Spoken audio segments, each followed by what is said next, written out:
오늘 우리가 함께 볼 말씀은 창세기 24장 10절에서 27절까지의 말씀입니다. 우리 같이 기도하고 그리고 말씀 보겠습니다. 말씀으로 이 땅에 오신 주님, 죄인인 우리를 예배의 자리로 불러주시니 감사합니다.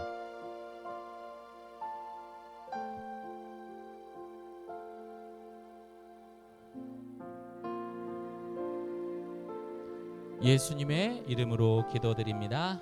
아멘.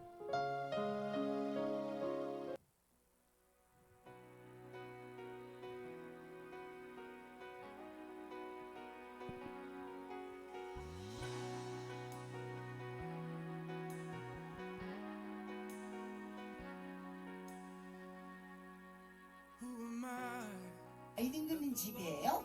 아니, 그럼 누구 집이에요? 여기는 바로 네가 살 너의 집이다. 오 마이 갓. 이 집이 왜 내 거? Who am I that the bright and morning star would 어린이날 우리 choose to 세조식도 light 했죠? the way for my 같이 저녁에 식사도 하고. 저는 항상 엄마 아빠랑 신앙생활을 하는데 감동상을 수상했던 우리 아랑이. 아빠가 교회에 자주 나오지 않고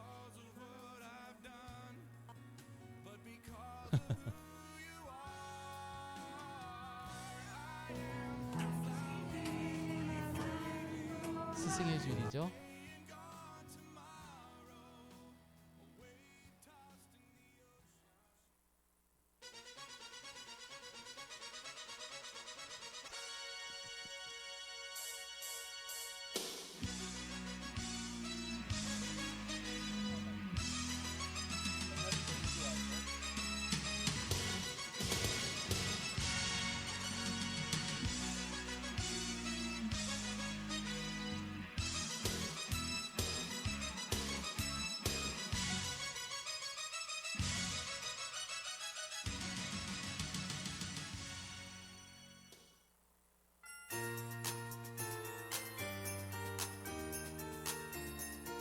넷째 주마다 체육 활동을 해요. 아빠랑 그리고 우리 엄마랑 자녀들하고 같이 참 좋습니다.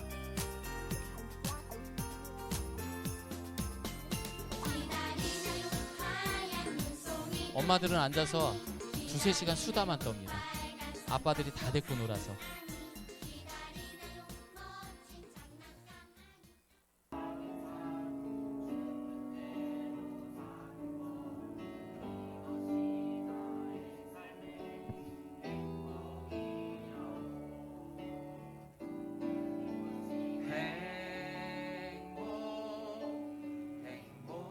하나님이 너를 엄청 사랑하신 이렇게 우리가 5월을 감사로 보냈습니다. 우리 하나님께 영광의 박수 올려드립니다. 그리고 옆에 분도 수고하셨습니다. 또 박수 한번 쳐줍니다. 예. 아이고 5월 한 달 수고 많으셨습니다. 하나님이 또 이쁘게 봐주셔서 얘들아 6월도 한번 살아봐라 이렇게 우리에게 생명을 주셨습니다. 내가 사는 게 아니라 살아라 명령하신 거예요. 그래서 우리는요 슬프거나 어려워도요 열심히 살아야 되는 겁니다. 아멘입니까? 자, 그래서 오늘 또 창세기가 시작되는데 너무나 딱 맞는 말씀을 우리에게 주셨습니다. 우리 한 절 한 절 같이 교독하고요. 마지막 27절 좀 긴데요. 합독하도록 하겠습니다. 이의 종이 그 주인의 낙타 중 10피를 끌고 떠났는데 곧 그의 주인의 모든 좋은 것을 가지고 떠나 메소보다미아로 가서 나홀의 성에 이르러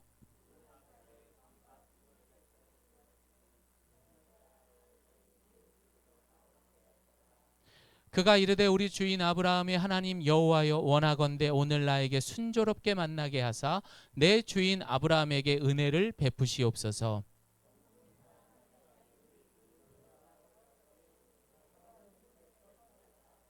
한 소녀에게 이르기를 청하건대 너는 물동이를 기울여 나로 마시게 하라 하리니 그의 대답이 마시라 내가 당신의 낙타에게도 마시게 하리라 하면 그는 주께서 주의 종 이삭을 위하여 정하신 자라. 이로 말미암아 주께서 내 주인에게 은혜 베푸심을 내가 알겠나이다.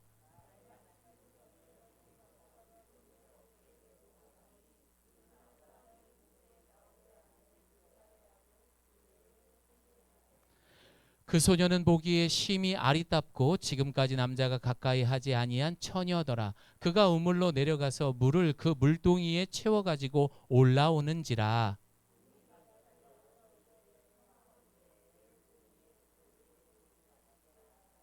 그가 이르되 내 주여 마시소서 하며 급히 그 물동이를 손에 내려 마시게 하고,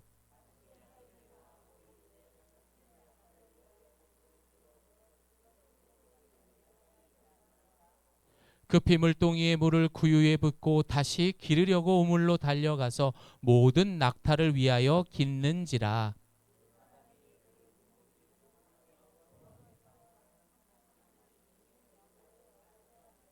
낙타가 마시기를 다음에 그가 반세겔 무게의 금 코걸이 한 개와 10세겔 무게의 금 손 목걸이 한 쌍을 그에게 주며,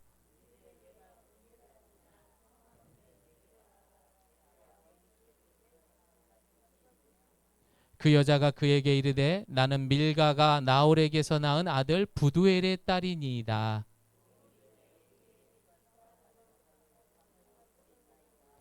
이에 그 사람이 머리를 숙여 여호와께 경배하고 함께합니다. 이르되 나의 주인 아브라함의 하나님 여호와를 찬송하나이다. 나의 주인에게 주의 사랑과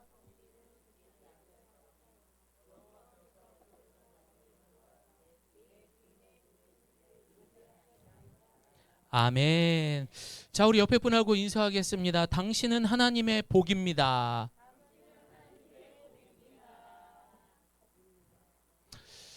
혜림 집사님이 우리 안병일 집사님하고 청년 때 이렇게 둘이 왔는데 어느덧 시간이 지나서 저렇게 아이를 포대기에 싸가지고 이루고 있는 모습을 보니까 너무나 대견하고 또 그만큼 시간이 지났구나라는 생각이 들면서 굉장히 이렇게 뭐라고 할까요? 보기가 참 좋습니다. 예, 너무 보기 좋고 딸 같잖아요. 그래서 저는 아니고 제가 딸 같잖아요. 그러면 안 되고 여기 계신 분들이 많이 기도해 주시고 응원해 주셨으면 합니다. 우리는 다시 창세기로 돌아왔습니다. 이제 아브라함의 노년에 가장 중요하게 생각하는 아들, 아브라함의 아들의 이름이 뭐라고 그랬죠? 이시였죠. 예, 이삭. 이삭이었습니다. 그리고 그의 종 이제 엘리에셀을 통하여서 이삭의 아내를 구해오라라는 그런 명령을 가지고 오늘 본문 10절은 이제 아브라함의 고향이었던 메소포타미아라는 곳을 가게 됩니다. 여러분, 이 메소포타미아라는 곳은 티그리스, 유프라테스 세계의 3대 문명이 시작된 곳입니다. 아브라함이 그런 곳에 살았던 사람입니다. 그러나 하나님께서는 아브라함아, 너는 이 본토 친척 모든 좋은 것들을 다 버리고 나를 따르라라고 말했을 때 그는 순종했던 것입니다. 그 메소포타미아 지역에 나홀성이라는 곳에 이제 들어가게 됩니다. 나홀은 누굽니까? 아브라함의 형제였습니다. 그리고 그곳에서 드디어 아들 이삭의 배우자를 찾게 됩니다. 잠언 18장 22절을 보면요, 이렇게 적혀 있습니다. 잘 들어보세요. 아내를 맞이한 사람은 좋은 것을 얻은 것이며 여호와께 은혜를 받은 것입니다. 우리 남편들은 아멘 하십시오. 남편들은 아멘 하십시오. 아멘. 부인이 별로 마음에 다들 안 드시나 봐요. 예. 믿음의 조상 아브라함에게 독자 이삭에게 믿음의 배우자를 만나는 것이 하나님의 큰 복이기에 그는 말년에 자신의 아들 이삭의 아내를 구하는 것에 가장 노력을 많이 했었습니다. 사랑하는 여러분, 아브라함은 복받은 사람이래요. 그리고 그를 믿음의 조상이라고 말합니다. 그러고 나서 이제 시작되는 이 이야기들 속에 어떻게 이 어려운 것들을 풀어가는지 오늘 말씀을 통해서 그 답을 찾을 수 있으며, 또한 우리 가정도 복받은 가정이요 믿음의 가정이 될 수 있기를 소망합니다. 지난 5월 한 달을 돌아보면은요, 어린이, 어버이 주일, 스승의 주일, 그리고 온 가족 예배에 이르기까지 정말 많은 행사들을 했습니다. 그런데 그 행사들을 할 때마다 주제는 다르지만 공통 분모가 있습니다. 그 공통 분모가 뭡니까? 저를 따라합니다. 예수 그리스도. 모두가 다 예수님에 대한 이야기예요. 결국에 우리가 이 죄를 해결하지 않으면은요, 우리는 내 멋대로 살 수밖에 없어요. 하나님이 허락하신 이 소중한 것들을 자칫 잘못된 관점으로 바라볼 수 있다라는 것입니다. 그래서 죄의 전문가가 되시는 바로 이 예수님을 우리는 공통 분모로 두고 그 예수 그리스도에 대해서 계속해서 묵상했던 것입니다. 사랑하는 여러분, 뭐 5월 마지막 주에도 우리 막 상 받고 그랬잖아요. 우리가 뭐 한 거 없는데 예수님 믿으면은요, 자다가도 떡이 떨어지는 줄을 믿습니다. 오늘날 세상은 상식이 무너지고 그때그때 바뀌는 세상의 풍조에 따라 참 빠르게 변화가고 있습니다. 세상의 풍조. 요즘의 풍조들은 참 희한한 것 같아요. 너무나 말도 안 되는 것들이 참 많은 것 같습니다. 그중에 가장 큰 문제로 사회에서 다루고 있는 것은요, 바로 자녀에 대한 문제입니다. 기본적으로요, 과거에 60년대, 50년대, 5, 60년대에는 자녀를 몇씩 낳나요? 이순희 권사님 형제가 몇이세요? 6남매. 연혜영 권사님 몇? 딸만 5이고. 예. 다들 뭐 이렇게 보면은요, 6, 5, 8, 9 이렇게 낳고 사는 거예요. 왜 그렇습니까? 그때 당시에는요, 농경 사회에서 이 자식은 재산이었어요. 재산이었다고요. 복이라고 말했던 것입니다. 뿐만 아니라 시간이 지나면은요, 이 자녀들을 9씩 10씩 낳다 보면은 결국 그 자녀들이 부모를 봉양합니다. 얼마나 여러분 자녀가 많은 집들 보면은요, 야, 임금님도 그런 임금님이 없어요. 막 그냥 첫째부터 5째, 6째들이 와가지고 막 팔줌으로 뭐하고 그 용돈만 해도 얼마예요. 어마어마한 그런 복들을 누릴 수가 있는 것입니다. 다시 말해서 여러분, 과거에는 이런 자녀에 대한 우리의 생각이 뭐였냐? 바로 생산이었던 거예요. 생산제였다라는 것입니다. 그래서 신명기 7장에도 보면 하나님이 너를 사랑하시고 복을 주사 내게 자식을 많이 두게 하시며 라고 말하고 있습니다. 자식을 복이라고 말합니다. 왜냐? 과거에는 생산제였기 때문입니다. 이것은 남편과 아내가 건강하기 때문에 자녀를 출산하는 것이 아니라 말 그대로 하나님의 복이요, 또한 그 생명을 하나님께서 취하셨기 때문입니다. 그런데 오늘날 자녀는 어떻습니까? 오늘날의 자녀는 소비재입니다. 하나를 낳아서 키워봤더니 와, 너무 많이 돈이 들어가는 거예요. 야, 그냥 우리 하나만 낳고 살자. 이 정도면 되겠다. 이렇게 하면서 왜 계속 이 얘기를 하니까 재채기를 하시죠?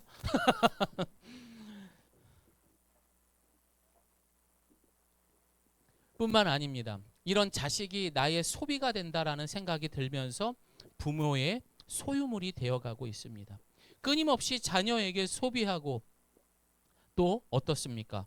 요구하고 있는 거예요.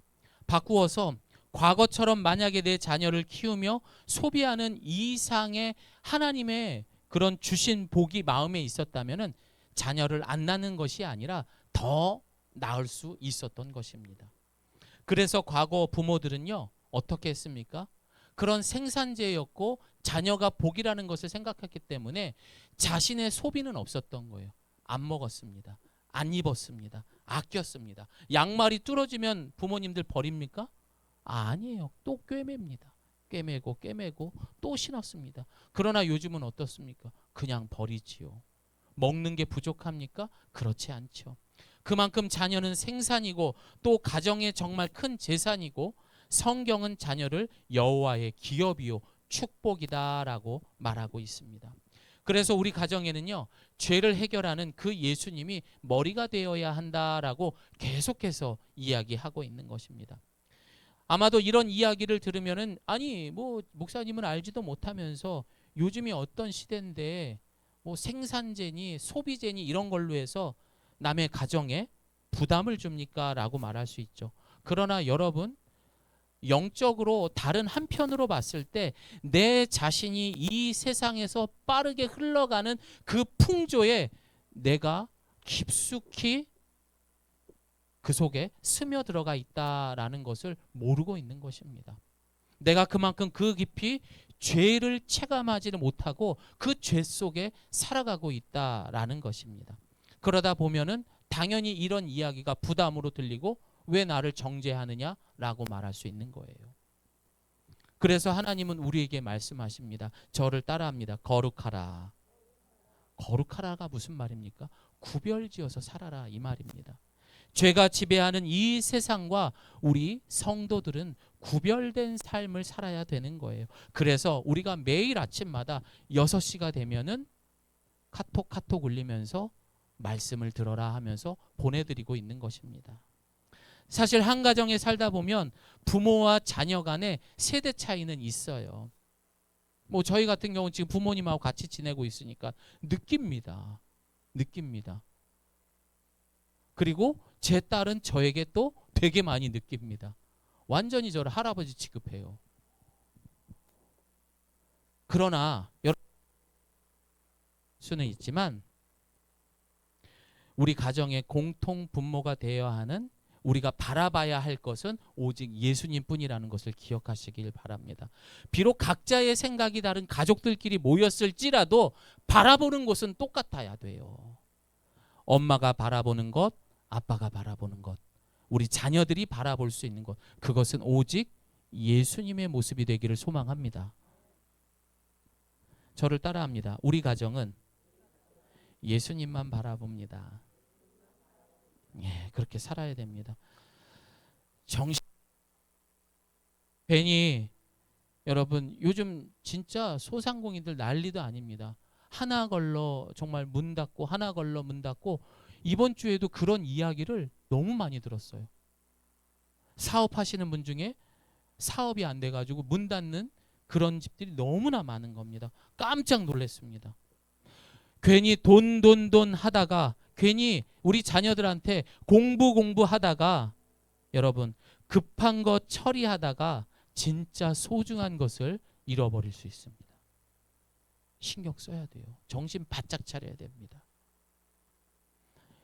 이번 주 월요일에 저랑 동기 목사님을 만났어요. 그렇게 만나가지고 양지에 있는 총신대학교 신학대학원에 가서 거기서 한참 이제 그 옛날 생각하면서 걸어다니면서 이런저런 이야기를 하는데 그 강남에서 이제 개척을 하신 분이거든요.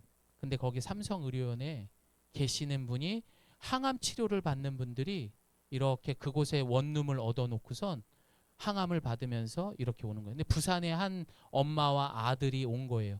근데 엄마가 신앙이 있어서 이 목사님 교회에 이제 새벽마다 나오시는 거죠. 그렇게 해서 교제를 하면서 나누고 있었는데 사연을 들어보니까 아들이 복막암이었던 거예요. 고등학교 1학년이었고. 그리고 아들은 항암을 계속해서 받는 기간 동안 자신의 몸이 점점 아니다라는 생각을 하고 변해가는 모습을 보면서 점점 이기적으로 변하는 거예요. 그 착하던 그 아들이 정말 괴물이 되어가고 있는 거예요. 매번 짜증내고 그리고 폭력적으로 변하고. 엄마는 이해할 수 없죠. 엄마는 사실은 그 삼성의료원의 간호사였대요. 그 굉장히 뭐 하여튼 뭐 그래서 뭐 그쪽 병원에서 배려하고 뭐하고 해가지고 많은 혜택을 받았지만 참 바쁘게 사셨던 것 같아요. 뜬금없는 아들의 이 소식이 충격적이었던 거죠. 그런데 어느 날 저랑 같이 있는데 전화가 온 거예요. 이제 같이 차를 마시고 있는데 네 집사님 어떤 일이세요? 왜 그런데 갑자기 표정이 변한 거예요. 왜 그런가 했더니 아들이 엄마랑 같이 있다가 나 잠깐만 혼자 있어도 되냐고 하면서 혼자 있다가 엄마가 주차장에서 1시간쯤 놀랐더니 애가 없어진 거예요. 가출을 한 거예요. 어차피 나는 죽어야 되니까 이런 마음으로 그냥 가출을 해버린 거예요. 그래서 애를 찾고 있다고 전화가 온 거예요. 이 이야기를 듣고 나니까요. 야, 세상에 이 엄마 집사님처럼 가장 힘든 시간을 보내고 있는 사람이 있을까라는 생각을 할 정도로 마음이 아파서 그 자리에서 그분을 위해서 기도했었습니다. 다행히 소식을 통해서 그 뒤에 전화가 와가지고 찾았다라고 이야기를 들었습니다. 아마 이분은 누구보다도 예수를 믿고 있어도 억울하다는 생각도 했을 것이고 너무 속상할 것입니다. 그러나 그분이 이 목사님한테 새벽에 그런 이야기를 했대요. 제가 그나마 위로받을 수 있는 이 지옥과 같은 시간에 위로받을 수 있는 것은 이 새벽에 주님 만나는 시간이었습니다. 왜냐하면 더 이상 붙들 게 없는 거예요. 의지할 게 없는 거예요. 그런데 하나님은 영원하신 분이래요. 변하지 않는 진리가 되신대요. 영원한 생명이 되신대요. 그러니까 내가 믿을 수 있는 거는 하나님밖에 없었던 거예요. 그래서 같이 그렇게 기도를 했었습니다. 여러분 정신을 바짝 차려야 돼요. 우리라고 그런 일이 없겠습니까? 우리 앞에는 수많은 고난들이 앞으로도 기다리고 있고 우리는 그것을 위해서 계속해서 주를 믿을 수 있는 그런 훈련들이 필요할 것입니다. 사랑하는 여러분, 우리 가정은요 언제든지 좌로나 우로 치우칠 수 있다 없다? 있다라는 거예요. 한순간에 무너지는 게 우리 연약한 인간의 모습입니다. 그래서 이 수평을 잡을 수 있는 것은요 죄와 사망에서 승리하신 예수님이 지신 이 십자가를 통해서만이 어렵고 힘들지만 이 길을 수평을 잡으면서 갈 수 있는 겁니다. 십자가를 짊어지기를 소망합니다. 십자가가 무엇입니까? 세상에서 가장 추악한 형벌이었습니다. 저주였습니다. 그러나 그 십자가를 왕이신 하나님이 인간의 몸으로 그것을 지셨고 그것을 지시는 순간 무엇을 우리에게 보여주셨죠? 가장 큰 사랑과 겸손이 무엇인지 우리에게 가르쳐 주신 거예요.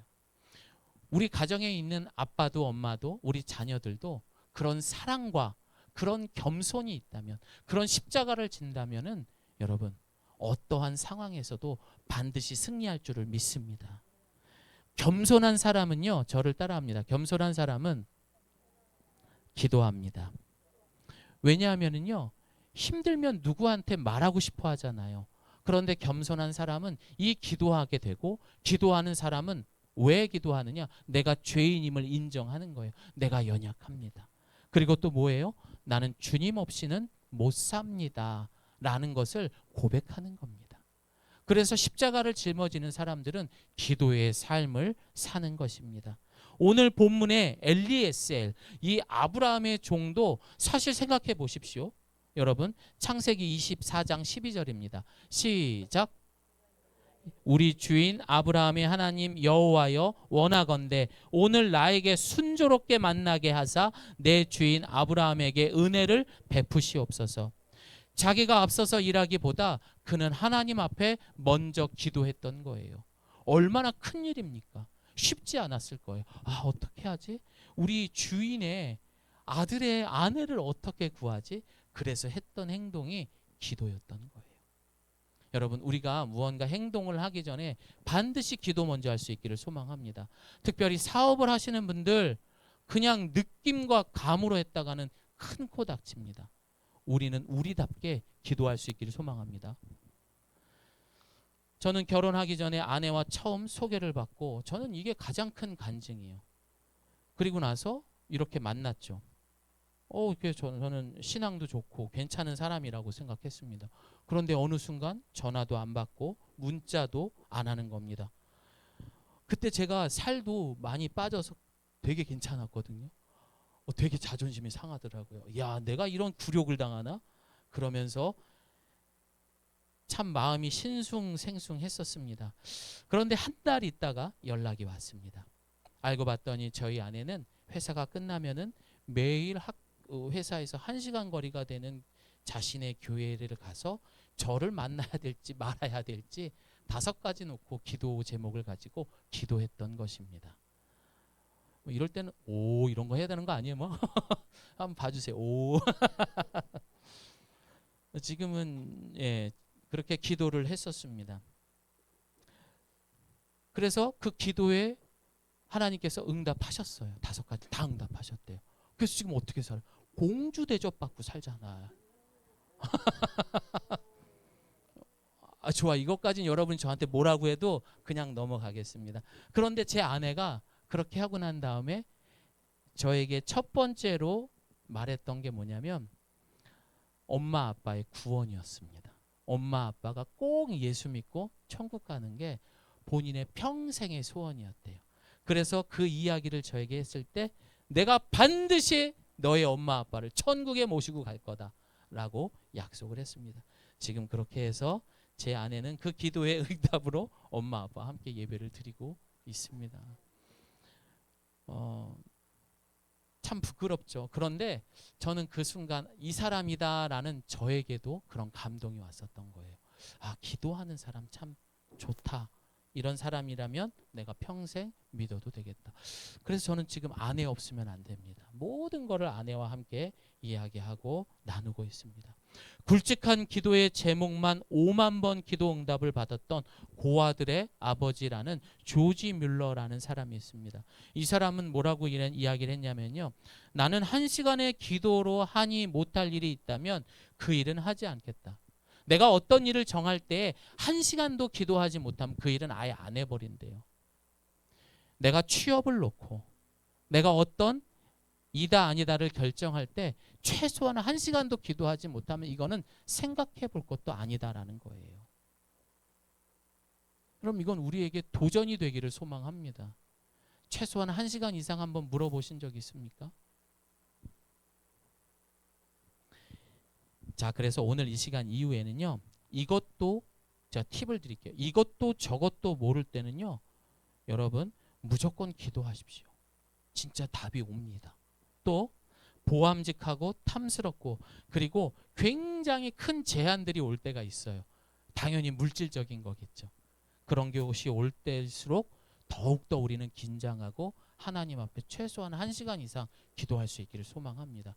그게 내 발목을 잡아서 나를 잡아뜨릴 수 있고요. 우리 가정을 완전히 꼬라박게 할 수도 있다라는 거예요. 하지만 기도 이후에 내가 거절할 수 있는 능력이 생겼을 때 오히려 그 시간을 통하여 내가 살아날 수 있는 기회의 시간을 주시기도 한다라는 겁니다. 하나님은 살아계십니다. 그리고 무엇보다도 우리의 기도를 듣기 원하시는 하나님임을 믿으시기를 바랍니다.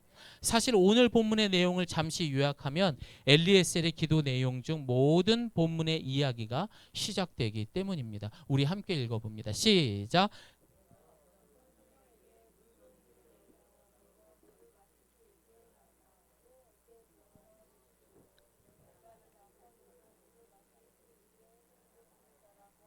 바로 그녀가 주께서 주의 종 이삭을 위해 정하신 사람으로 여기겠습니다.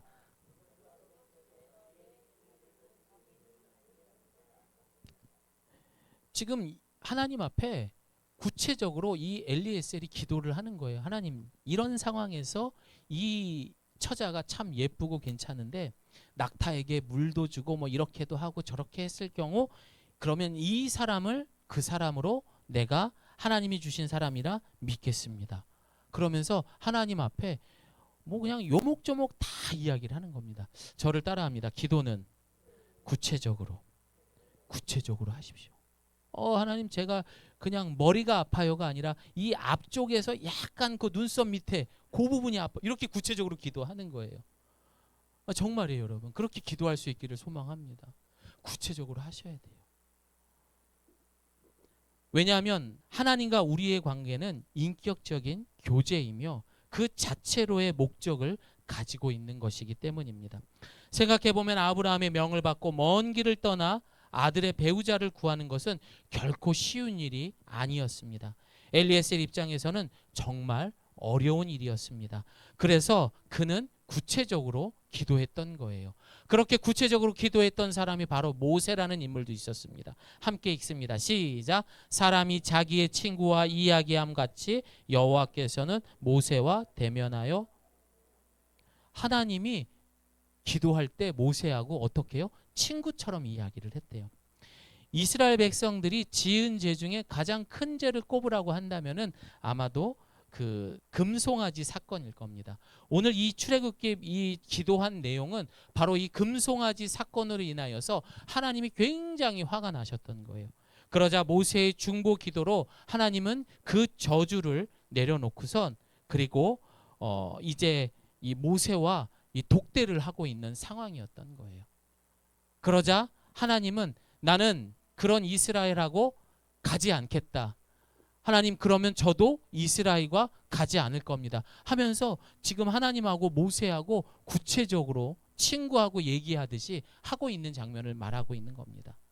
사랑하는 여러분, 우리도 기도할 때 그렇게 하는 거예요. 하나님 그거 맞잖아요. 이거 해야 되는 거잖아요. 아니라고요? 여러분 돼요. 안 해서 그래요. 어느 날 바쁜 하루를 마치고 돌아온 한 아버지가 우편함에 이렇게 보니까 아들로 온 편지가 있었던 겁니다. 그리고 아들은 먼 도시에 가서 이제 자취하며 공부하며 아르바이트를 하며 힘들게 살아가고 있었습니다. 여러분 편지를 쓰다 보면은요 정말 정성스럽게 쓰면은 어떻게 쓰는지 아세요? 손에 힘을 잔뜩 줘서 쓰게 돼요.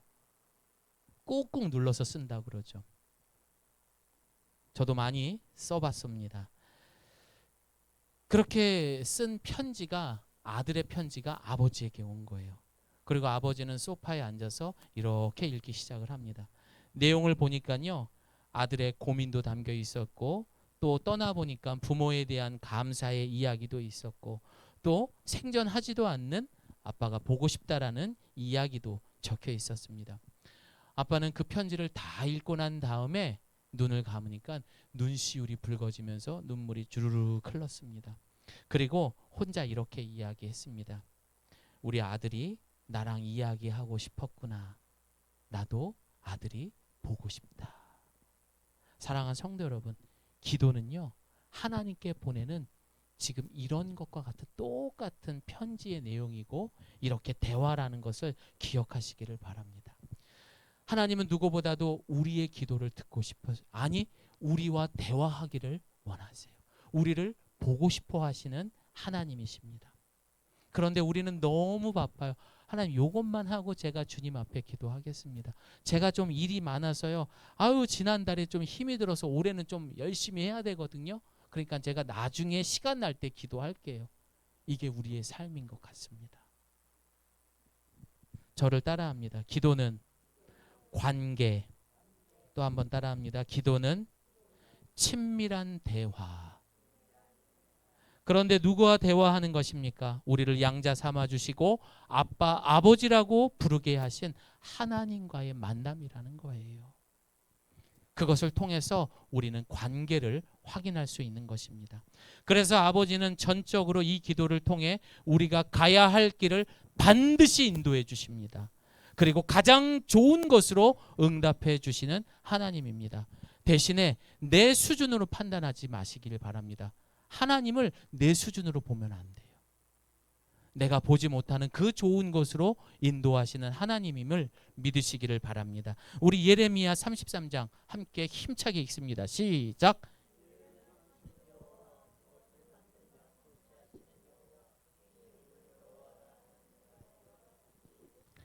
너는 내게 부르짖으라. 내가 내게 응답하겠고 내가 알지 못하는 크고 은밀한 일을 내게 보이리라. 아멘.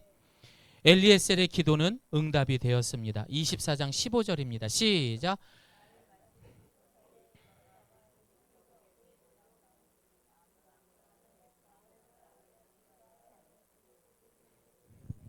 예, 죄송한데 에어컨 좀 이제 좀 꺼주세요.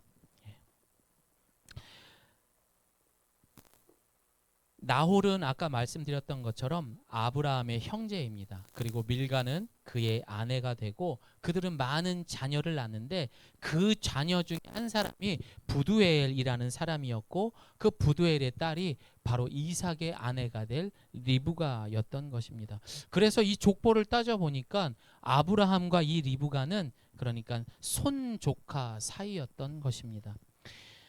이후 엘리에셀은 가져온 폐물들을 주면서 내가 잠시 지낼 만한 유숙할 곳이 있느냐라고 묻자 당연히 있지요. 그곳에는 낙타도 먹일 수 있는 집과 사료도 많습니다라고 하면서 이 엘리에셀을 그의 집으로 안내하게 됩니다. 기도하는 사람과 가정의 최후의 모습은 오늘 본문 27절에 이렇게 정리해서 말합니다. 시작. 이르되 나의 주인 아브라함의 하나님 여호와를 찬송하나이다. 나의 주인에게 주의 사랑과 섭리를 그치지 아니하였사오며 여호와께서 길에서 나를 인도하사 내 주인의 동생 집에 이르게 하셨나이다 하니라.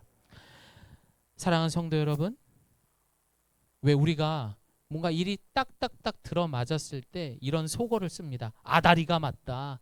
뭐 이런 얘기를 하잖아요. 우리가 기도했을 때 응답을 받게 되잖아요. 그럼 저를 따라합니다. 할렐루야.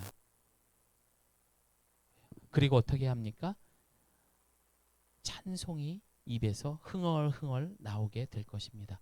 엘리에셀은 지금 그런 순간인 거예요. 야, 내가 기도했던 모든 것이 아다리가, 소위 말하는 아다리가 딱 맞는구나. 그러면서 할렐루야, 하나님을 찬양했던 것입니다. 오늘 마지막 엘리에셀의 기도는 결국 그의 구체적인 기도였고, 그 기도의 과정과 응답은 할렐루야, 찬송이 나오게 되었던 것입니다. 설령 내가 기도한 것이 세상의 기준으로 좀 부족할지라도 여러분 입술에서 할렐루야가 나오기를 소망합니다. 그것은 오직 믿음으로만. 다시 말해서 이 기도의 기본 요소는 무조건 믿음에서 시작이 되어야 하는 겁니다. 왜냐하면 하나님은 내가 원치 않는 방향으로 이끌어갈 수도 있기 때문입니다. 예수님이 많은 사람들에게 기적을 베푸셨을 때에 뭐라고 말씀하셨습니까? 너의 믿음대로 될지어다. 그렇게 말씀하셨던 것처럼 우리의 믿음대로 놀라운 기적도 일어나는 것이요, 응답도 받게 되는 것입니다.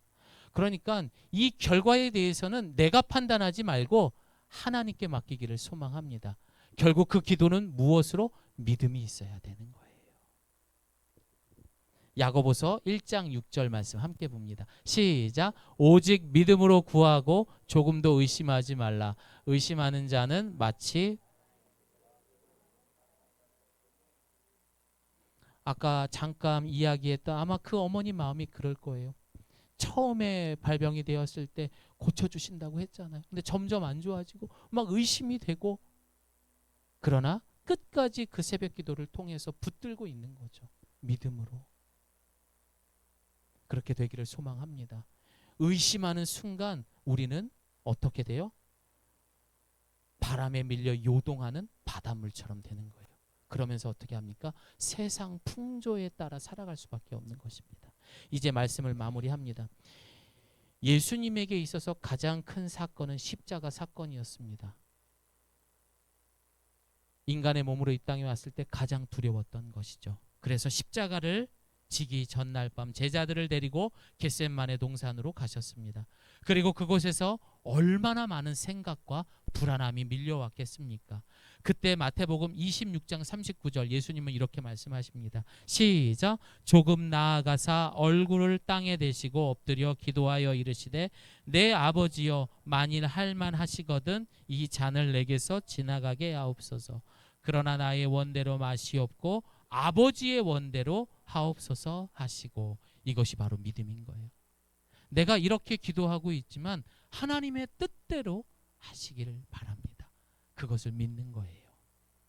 사랑하는 성도 여러분, 예수님은 자신의 현실 앞에 하나도 숨김없이 솔직하게 다 말했던 거예요. 하나님, 솔직히 저 무섭습니다. 이 잔을 피할 수 있으면 피해 주시지만 주님 뜻이라면 내가 십자가 지겠습니다.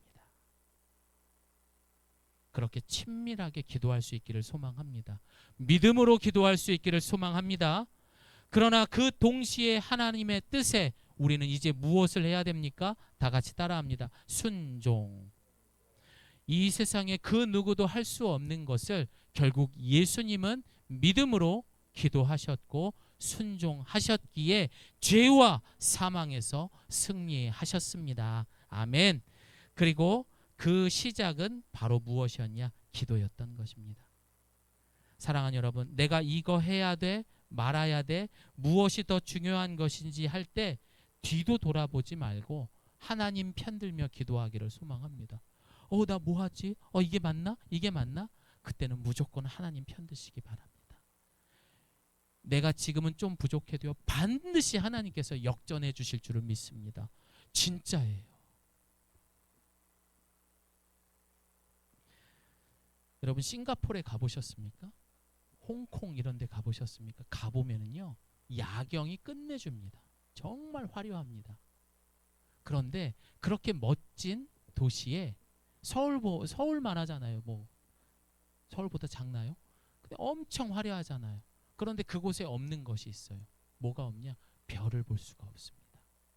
그럼 그 별을 보기에 우리는 어디로 가야 돼요? 광야로 가는 겁니다.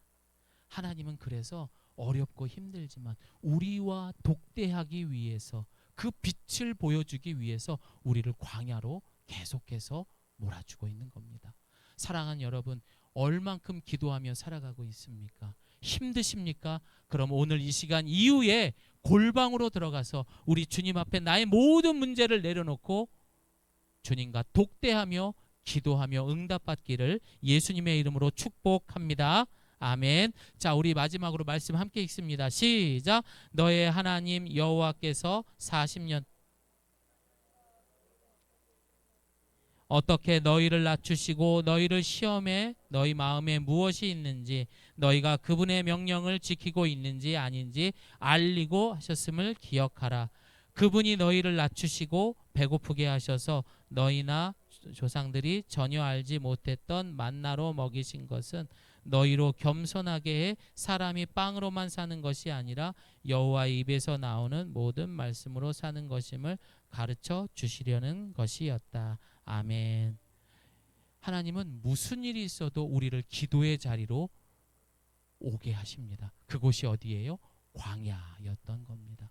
우리는 지금 이 광야 같은 삶에서 유일하게 살아갈 수 있는 방법은 하나, 따라합니다. 기도. 자, 저를 따라합니다. 나는 기도로 시작해서 기도로 마무리합니다. 또 따라합니다. 나는 이것도 저것도 아닐 때 무조건 기도합니다. 또 따라합니다. 나는 기도로 살고 기도하다 죽겠습니다. 저는 그런 분 봤어요. 정말로. 기도하다가 이렇게 돌아가신 분들을 많이 봤습니다. 생각보다 여러분 그 마지막 때는 참 무서운 것 같아요. 하지만 그분의 모습이 결코 외로워 보이지는 않았습니다. 기도는 하나님이 나의 아빠 아버지십니다 라는 것을 그 가장 우리가 친밀하게 느낄 수 있는 순간입니다. 우리가 지금 따라했던 이 모든 걸로 이 여름 6, 7, 8월 동안에 많은 기도의 열매를 맺기를 예수님의 이름으로 축복합니다. 우리 함께 기도하겠습니다.